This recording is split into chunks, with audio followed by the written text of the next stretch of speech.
I'm Aaron from PhoneDog.com, and part 2 of a dogfight battle between the HTC Windows Phone 8X and the Nokia Lumia A22 starts in just a second. But first, special thanks to our partners at Best Buy Mobile for giving us devices just like this for use in our One Pull Bandit giveaway game, which we turn around and give to you on the site for free at instantwin.phonedog.com. When you walk into Best Buy Mobile, you're not going to deal with rebates. I hate paperwork. I hate waiting 8 to 10 weeks for those debit cards that you never use anyway. At Best Buy Mobile, you'll walk out paying the after rebate price. Let's take a look. 8X, Lumia 822. Which device is going to win? Let's find out in a dogfight, which starts right now. It's part 2 of a dogfight video between the two Windows Phone 8 devices available on Verizon. One is the HTC Windows Phone 8X. Nice device, $200, and it's bringing some exclusives to Verizon, namely wireless charging. Even though the 8X is available on T-Mobile and on AT&T, wireless charging is exclusive to the Verizon wireless version. Other specifications include a 1.5 gigahertz dual-core Snapdragon S4 CPU, a 4.3-inch HD display, 720p. That is an 8-megapixel camera with 1080p HD video recording, a 1,800 milliamp hour non-removable battery, and then Windows Phone 8 along with 4G LTE connectivity on the nation's largest wireless carrier. Then you have the Nokia Lumia 822 over here. A little bit of a cheaper device, at least in terms of price and in some ways in terms of specs as well. The device, the build quality is a little different. It's a Lumia device with a 1.5 gigahertz dual-core Snapdragon S4 CPU. So same processor, 4.3-inch display. It is not HD though. 8-megapixel camera on the back with 1080p HD video recording, 1,800 milliamp hour removable battery with a micro SD card slot. This does not have a micro SD card slot, so when you reach 16 gigabytes of internal storage, you are out of luck on the 8X, so keep that in mind. 8-megapixel camera, like I said, 4G LTE connectivity over here, much cheaper on Verizon at $49.99. So you're saving some more money. Is it worth getting rid of the HD display and paying $49.99, or should you go with the HD display and the better build quality and go with the device that's $200 on Verizon? We're going to find out a little bit more in part 2 of the dogfight. Let's jump right in to the cameras on both of these devices. I want to knock that out because they're both 8-megapixel cameras. And we'll load this up. 8-megapixel shooters on both units. And I love the fact that on Windows Phone 8 you can easily swipe between the gallery and the live image itself. So you can see that image that I took. And here's an image just to show you what text looks like. And I showed the Lumia 822 press release that Verizon sent over when the device came in. You can see very clear text all around the chip on this. Very nice. Then, of course, HTC does a great job in this department with their high-end units. I'm going to bring over this Galaxy Note 2 that's sitting on my desk so you can take a look at it.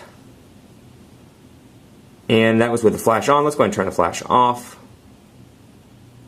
And there you can see what an image looks like. So logo is nice and clean, easy to see, beautiful image over on this device as well. Very pleased all around with the overall look and feel of cameras on both. And then of course you have some goodies that come in Windows Phone 8 as well. And I'll show you those right here. For example, Bing Vision. These are basically camera lenses you can install atop this. So this one has Bing Vision as well. And you're like, well, what else is there beside Bing Vision? Let me show you what you can get in the Microsoft Store, and I'll take that time to talk a little bit about Microsoft Store itself. It's not quite up to par as the Android Store, Google Play, and then of course the App Store on the Apple side, but what you do get is some great collections of applications, some of which are HTC or Nokia exclusives. Here are some applications that you can take advantage of in your camera. For example, Photo Beamer, Smart Shoot, Cinemagraph, and I give the edge to Nokia just because they've got a ton of stuff you can do with your camera. Over here, it's a bunch of HTC applications, which are great, but you don't get anything like Creative Studio, Panorama, excuse me, I think I'm losing my voice.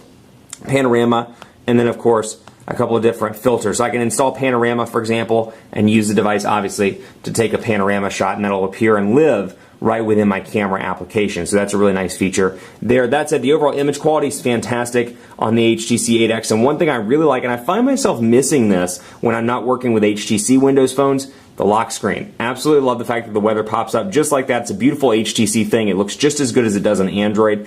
And again, I like the new things that Windows Phone 8 brings in terms of ease of use and shortcuts. So as you can see here, there's that. And let's jump right into the People Hub as well. I want to start out with the Me Hub so you can take a look at that. The Me Hub is not the actual name. It's just called the Me Tile.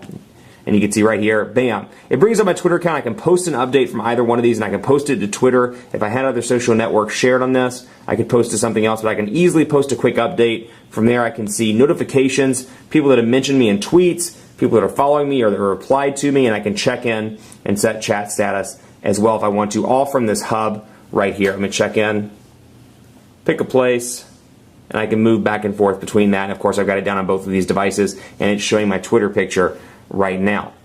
So you can see right there as well, and the person or people that have mentioned me throughout the day in tweets. Now, this is the PhoneDog_Aaron account. Just as a note, as a reminder, I am leaving PhoneDog on December 31st. If you want to keep in touch with me, my personal Twitter handle is Aaron C. Baker. I'd love to hear from you about this dogfight, both before and after December 31st. Hit me up there and let me know what you think. The PhoneDog_Aaron account will be shutting down pretty soon. So keep that in mind if you do communicate with me on a regular basis on Twitter. But let's take a look, jumping away from that and jumping into some more exciting stuff, because you want to talk about exciting things. I want to talk about the value-added applications that Nokia brings in over here. And one of those is Nokia City Lens, and we'll bring that up. And we've played with this before in quite a few reviews and dogfights, but you know what? I'm obviously in Dallas, live in Dallas, so let's find some food around the office. And I can calibrate the compass. I'll find some food over here, and I can either do it in portrait mode and see all those laid out pretty quickly and pretty easily without a lag, or I can switch it over into landscape mode and I can see them in kind of real time. So you can obviously see the compass over here. I can see McDonald's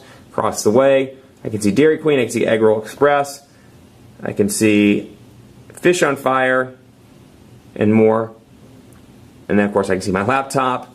I can see Theo Subs, and I can click on those and get navigation. Same thing with food, same thing with hotel sites and more. So when I'm in a new city, let's say I'm traveling, or not even in a new city, let's say I'm in San Francisco for work. I'm there like 20 times a year, or New York for work. I can pop it up wherever I'm staying and easily find a place to eat, a place to stay, and a place to do some cool things or sightsee, and I really like that feature. Also, something obviously, as you would expect, that works really well with Windows Phone 8, Outlook.com. It's Microsoft's new mail service. I happen to be one of the first. I got a great email address with Outlook.com.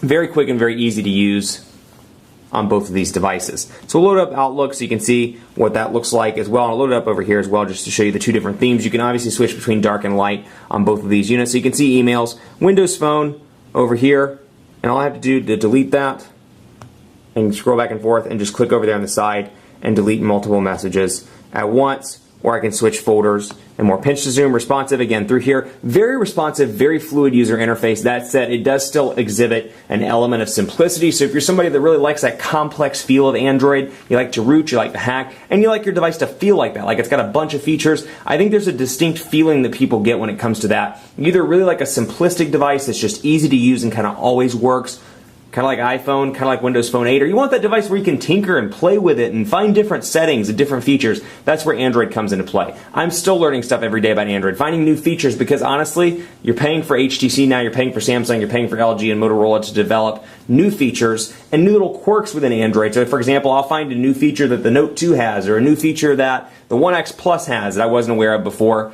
just by going through some of the settings. So that's for somebody that wants to tinker and play with their phone on a regular basis and find out new things over the course of the 2 years of ownership. Over here, love the simplicity of this device, or of these devices, of the operating system, I should say. Very clean and very easy. Now, call quality on both of these, very impressive all around. And I'm very surprised at the standby time on both of these also. Both have a 1,800 milliamp hour battery. I can't really give an edge to either one. Honestly, they're about the same in terms of battery life. If I had to give a slight edge, it would be over to the Lumia 822. This obviously is an HD display, and where you really see it is not on the tiles like this. Where you really see it is when you go into pictures, go into photos here and take a look, for example, and find a photo. Let's see what we can find. Camera roll.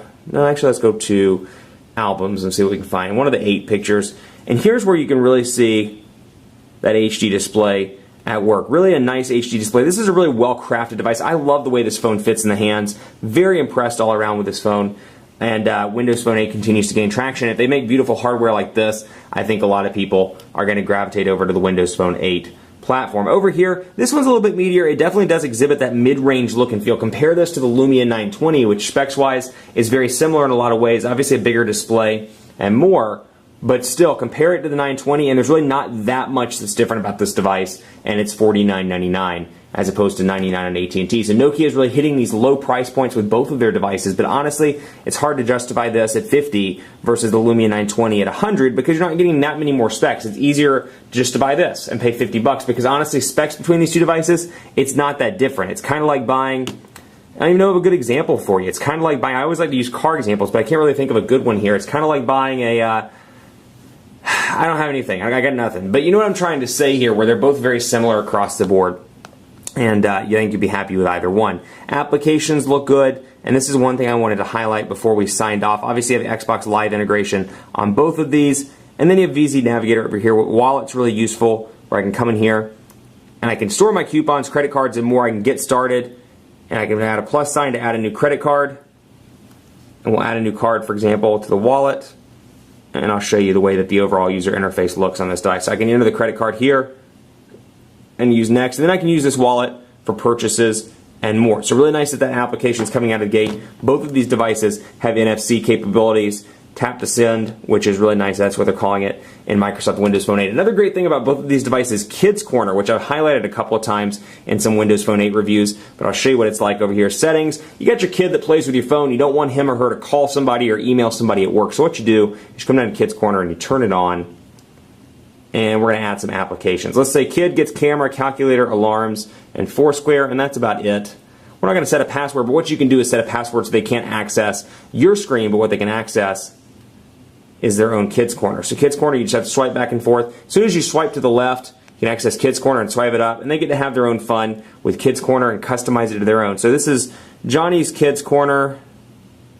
His name is Johnny, and we're going to go back, and this is Johnny's Kids Corner. So when I'm done, all I have to do is turn it off and back on, and then Johnny's Kids Corner starts right up just like that. So I can customize. Of course, I can do the same tile customizations.